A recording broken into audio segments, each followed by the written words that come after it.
So today, the oil didn't stop because God ran out. It stopped because something else did. And if you ever felt like I was doing good, I was consistent, I was moving forward, and then all of a sudden everything stalled, this message is for you. Because in 2 Kings and 4, the flow did not stop in heaven, it stopped on earth. And today we're going to talk about what stops the oil. So we talked about the oil, right? We talked about the instructions. We talked about paying the debt and living on the rest.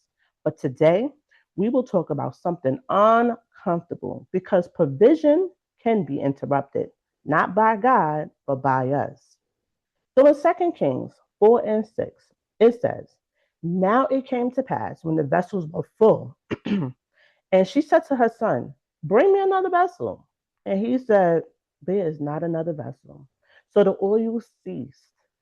God didn't stop the oil, the preparation stopped. And that matters. So fear would say, what if this doesn't work?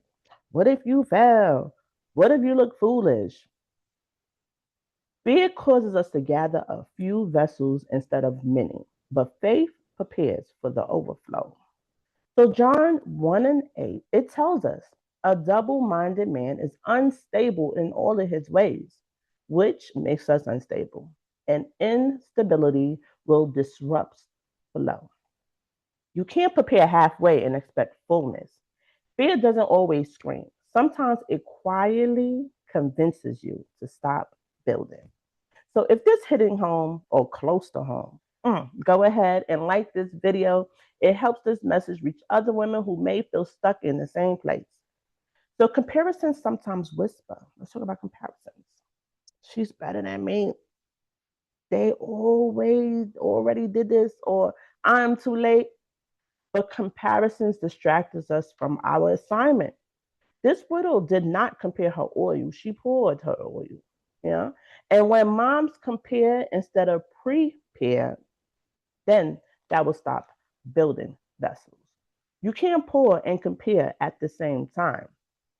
So in Proverbs 3, 5, and 6, it tells us to trust God and lean not onto our own understanding. Sometimes we will hear the instructions, but we delay it. And delayed obedience is still disobedience. God honors movements. Flow follows obedience, not perfection. So if this series is helping you see faith and provisions differently, please subscribe so you don't miss what's next. We're unpacking this step by step. So fear will say, you don't know enough, you don't have enough, no one will buy this. So for me, my digital products aren't about perfection, they are about obedience. When you stop creating, when you stop learning, when you stop building, the oil stops flowing. Not because God withdrew, but because preparation paused.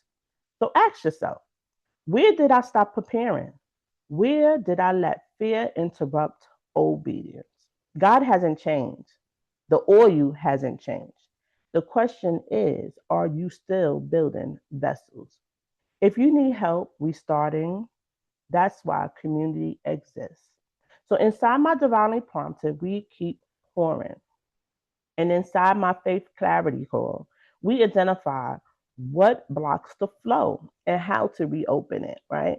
The struggle is over, but flow requires faith.